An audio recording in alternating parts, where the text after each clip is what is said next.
Hello everyone, welcome to another episode Fun with Vintage Hi-Fi. Today I have for you something I dig out from forgotten place. Is Sharp cassette player RT-480H, a cassette player, wooden case, lovely, made in I don't know 70s something. Is really nice, has the dust cover on it. So basically what you do, you lift this, is a loose one so you can put it aside, or has the clever little sort of sliding mechanism and you leave it there, so it's like smoky dust cover. I really like that. What it is a cassette player with auto stop, Dolby system, stereo cassette deck, full automatic stop. You know, the advertiser that those days, like if it's auto stop, automatic stop, they're trying to put something forward that we have, that the other firms they don't have it. It is wooden case with aluminium, brush aluminium sort of front here, and also rear back. This one is a pretty good nick for the age, I must say. Has just a small little nick here up front. Otherwise is pretty good. What it is also, we'll just go through quickly what we have here. So we have a headphones jack for the big one, the large one, and then two microphone left and right, but small jack. That's interesting because generally there used to be a like a big jack on every other I met.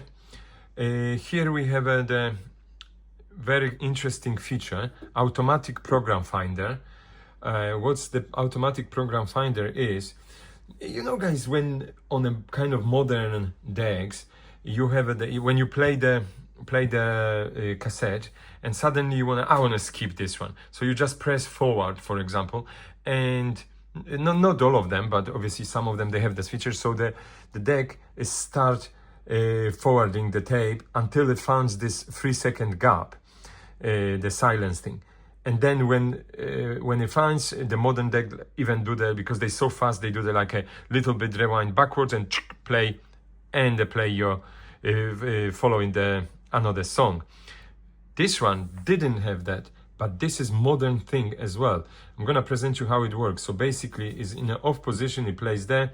When you put it on an on position, you basically stop the play and put the forward, and basically it rolls forward and it stops the moment it finds this 3-second gap. That must be really good feature at that time when this was manufactured. Here we have, and obviously record, rewind, forward, play, stop, and then is a button, like looks like button, but it's actually kind of stop over, and then is a pause, separate button, not together with the rest. So you know, they designed it, the Sharp people designed it like that, which is quite cool. Then we have a tape selector, normal or chrome. That's quite cool. And then we have a Dolby selector as well, on or off. And here on the top, two lovely VU meters with lights for Dolby and recording. And then we have a record level, left and right channel here. And then we have a playback level. I put them in the maximum because I connect them to the amplifier, and it doesn't go quite high, and you know, it's amplifying it is a bit sort of low part. Connecting it is on 5-DIN round plug to like a socket to the plug-in to do the external. Unfortunately, those days that the 5-DIN connection was up to scratch. So without further ado, let's play. So hit the lever here, ta-da, lovely two VU meters, I like that. Record level can go to minimum, even this one we can go to minimum. So we hit the play. Oh, the first need the cassette. So to open there is a little sort of sliding button. It goes like catapult. So let's put it there and then hit the play. But obviously we need to raise the volume because otherwise we have to put the amp very high, and then you see the VU meters kind of bouncing, because when you put the amp quite high but the VU meters, they're not bouncing. Obviously the tape is not recorded very loud. I'm not sure if you guys hear it. So then we can switch the little button, the Dolby one. There we go. And the noise reduction system hits in. I like that, because then on those days we have that situation. So yeah, as you see, lovely Dolby hits there.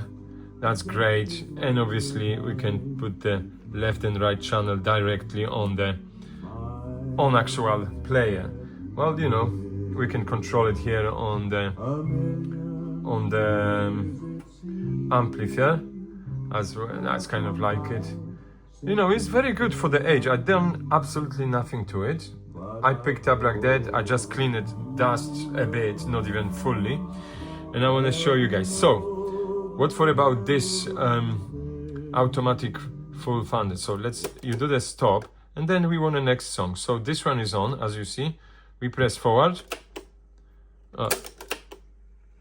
There we go. Maybe belts needs to be changed. There we go. It found straight away next one. Or not. So let's try again.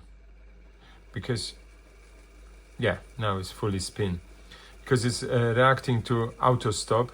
So if the tape's slowing down, it founds the...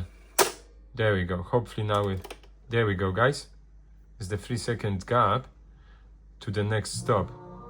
To the next song. How cool is that, guys?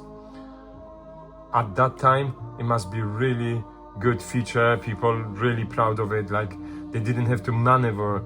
Like, oh yeah, is it now? Is it not? You know, that's quite cool.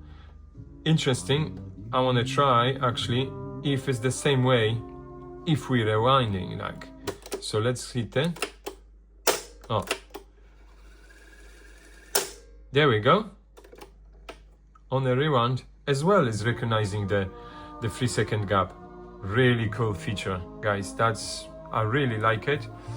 As you see, lovely VU meters. We can, you know, you can start playing tape. You can just put the cover nicely down so the dust is not being gathered. You see the VU meters on it anyway, so that's quite cool. Lovely little cassette player. I mean, you know, it has some weight to it because obviously those days everything was, you know, properly made, like metal and copper, and travel there is probably quite large. There we go, guys. What to say more? With the little feature, the RT-480H, and this lovely way to put it, the dust cover. I really admire it. This one might need a, you know, belt change, but nevertheless is working, is doing the job. And you know, we can switch this one off, and obviously it's not gonna recognize anymore. We can switch the Dolby off. I want to check if actually gonna the right. I don't connect anything else to it, so I want to check, guys, if the recording will go. That's crazy. The opening is bouncing. It's very hard. So let's put the tape just to check if the recording. So let's hit the pause, and then there we go, guys. Red record marker is there. We can record it. We can literally connect CD player or microphones and do this. So it's to stop it. Yeah, I always hold the buttons rather than bounce them back quickly to make sure, you know, they you know, this is old equipment, and obviously pause to remove it. And even opening would be nice to hold a little bit, because opening, as you see, is just crazy. So, you know, the spring there is bouncing back. So yeah, that's, guys, what it is, you know. Recording level, I might test it, but you know, it's a 5 DIN, so connection is different than usual to do this, so I might test it another day. Anyway, guys, thank you guys for watching. If you like it, you know what to do. Hit the like little button. And, you know, if you first time across my channel, you know, hit the subscribe and you'll be up to date with all of my little shenanigans, what I'm trying to show you guys from the past. Thanks for watching, and see what we will come up with next time.